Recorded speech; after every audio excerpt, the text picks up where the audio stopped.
In October of 1864, as the long and grinding siege of Petersburg dragged into its fifth brutal month, men of the Union Army began whispering about something that did not belong to any regiment, any brigade, or any earthly army. They called it the Shadow Man. The siege lines around Petersburg had hardened into a scar across the Virginia countryside. Trenches zigzagged for miles.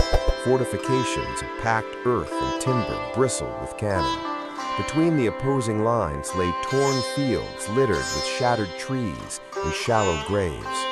Rain had fallen for days at a time through early October, turning the soil into a sucking mire that clung to boots and swallowed wagon wheels whole. 2 miles east of the main Union fortifications, beyond the constant thunder of artillery, but still within earshot of it, the 48th Pennsylvania Infantry had established a semi-permanent camp in a low valley.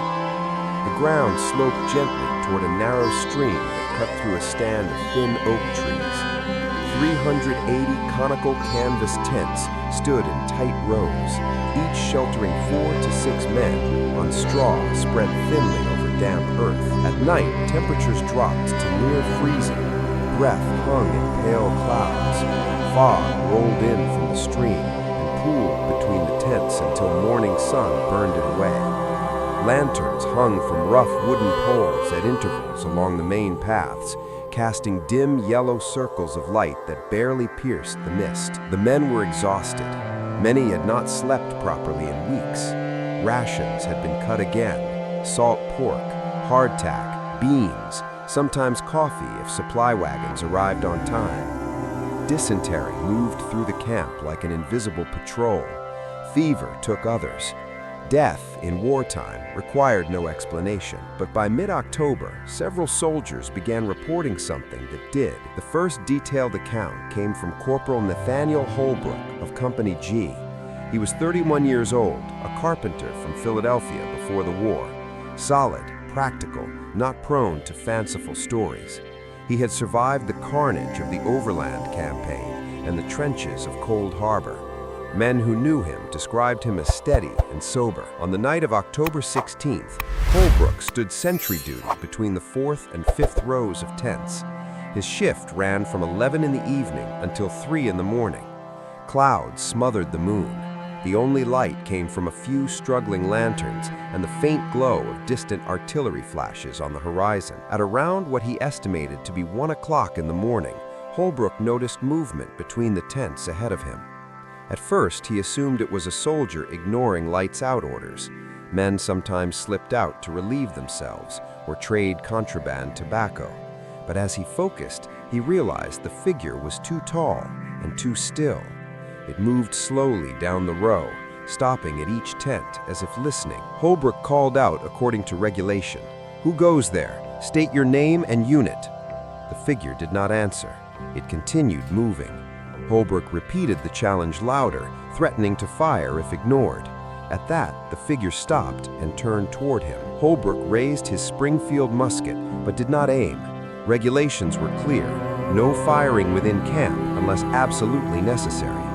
As he stepped closer, a thin shaft of moonlight pierced the clouds and cut through the fog. He saw the figure clearly for the first time. It wore what appeared to be a long, dark cloak, hood drawn up. The shape beneath it was unmistakably human in height and build, but inside the hood, where a face should be, there was nothing.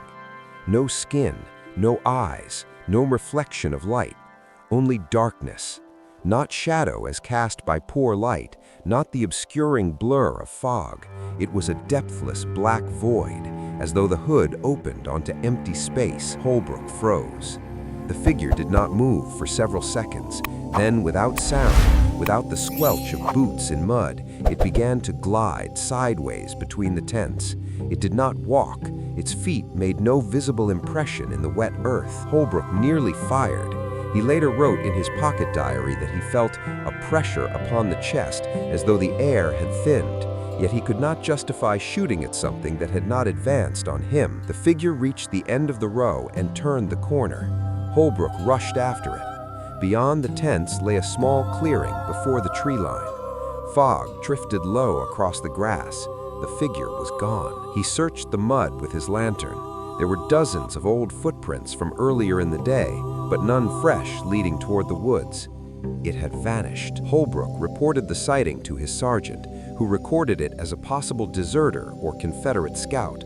No further action was taken. At dawn the next morning, Private Thomas Wilson was found dead in the 7th tent of the 5th row, the same row where Holbrook had first seen the figure.